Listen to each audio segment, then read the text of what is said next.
ఆ దెయ్యం పెన్సిల్వేనియాకి తిరిగొచ్చింది. తన ఇంట్లోకి ఒక దుష్ట శక్తి ప్రవేశించిందని జానెట్ స్మాల్ చెప్తున్నారు. ఈ ఇంట్లో 8 మంది ఉంటున్నాం. 8 మందికి ఒకేలాంటి అనుభూతి. 8 మంది అబద్ధం చెప్పరుగా. వాస్తవిక కథ ఆధారంగా. సో ఇదంతా ఎప్పుడు మొదలైంది? హెడర్ కన్ఫర్మేషన్ రోజున. ఆటకం మీద ఏదో ఉంది.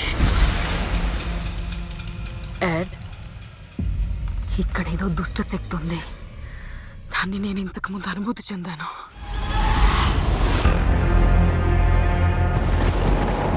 మీ ఇంట్లో అటక మీద ఉన్నది ఒక దయ్యం. మేమెదుర్కొన్న మొట్టమొదటిది అదే. అప్పుడు చిన్నవాళ్ళం భయపడిపోయాం. మేము పారిపోయాం.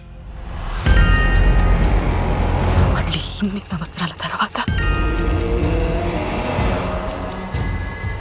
అది మా కుటుంబం నుంచి ఏదో ఆశిస్తోంది.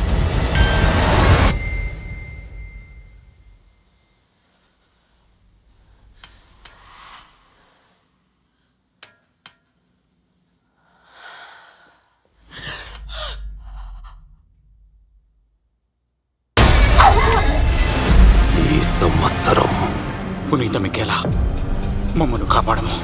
సాతానుచే పీడింపబడకుండా మాకు రక్షకుడు నిల్చు.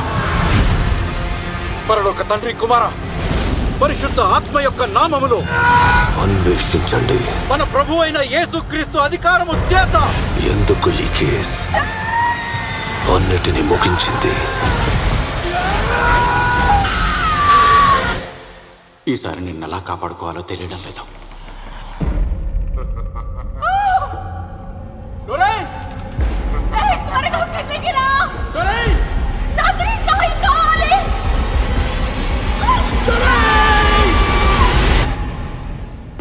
ద కాంజ్యూరింగ్ లాస్ట్ రైట్స్ త్వరలో మీ థియేటర్లలో.